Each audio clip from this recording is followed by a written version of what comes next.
Modi government has announced the budget for its third term. What does this budget has for startups and investors? What are the new funds and schemes? Let us tell you that the union budget for this year has made waves, sparking hope for a more vibrant startup ecosystem. Plus, there is a big push for Spacetech with a dedicated fund. But it's not all smooth sailing. Byju is in hot water again, facing a major asset freeze amid investor disputes. What does this mean for the startups and the broader market? Stay tuned as we break it all down for you, along with other startup stories from this week. So let's get into it.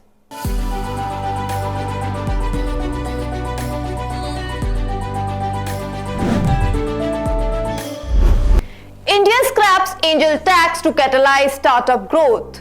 In a landmark move for India's startup ecosystem, Finance Minister Nirmala Sitharaman announced the abolition of the angel tax in the union budget. This tax imposed a 30% levy on investments from the external investors. Let us tell you that the angel tax was heavily criticized for stifling early-stage funding. By removing this tax, the government aims to foster a more supportive environment for startups, encouraging innovation and investments in the sector.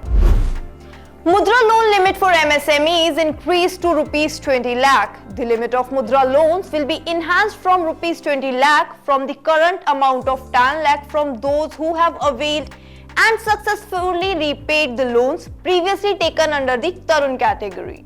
Finance Minister made it very clear that the budget 2024-2025 is clearly in line with the Modi government's Viksit Bharat vision. Mixed tax implication for startups, Spacetech gains momentum. Sitharaman's latest budget has brought mixed news for startups. While some tax reforms present challenges, the government emphasizes the importance of startups in job creation and the broader business landscape.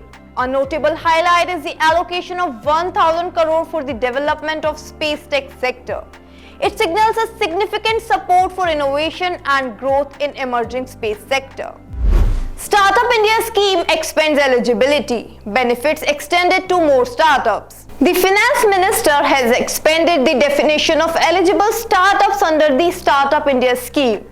Now, entities incorporated between April 1, 2016 to March 31, 2025 can benefit from this scheme.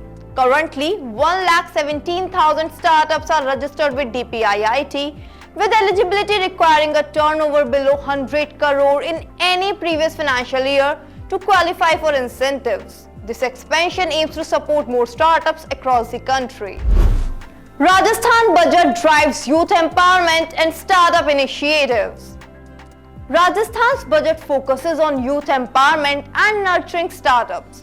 Key initiatives includes the AVGCXR policy, which aims to creating 50,000 jobs in the creative and tech sector, a 25 crore fund for startup procurement, and the launch of Atal Innovation Studios and the Atal Entrepreneurship Program. These efforts underscore Rajasthan's commitment to fostering a vibrant entrepreneurial ecosystem in the state. Byju's founder faces asset freeze amid investor dispute. Byju's founder Byju Ravindran is facing legal action from Qatar Investment Authority. The authority is seeking to freeze his assets and demand disclosure of his personal wealth following Byju's ongoing financial struggles and valuation downturn. This move highlights the increasing pressure on the company amidst disputes with creditors and efforts to stabilize its financial standing. Urban Company slashes losses by 70%. Urban Company has shown remarkable growth in financial year 2024. The company's operating revenue surged to 827 crore, marking a 30% increase from 637 crore in financial year 2023. The Gurugram-based startup also managed to cut its losses by 70%. This impressive turnaround highlights Urban Company's successful strategies in scaling its operations and improving financial efficiency.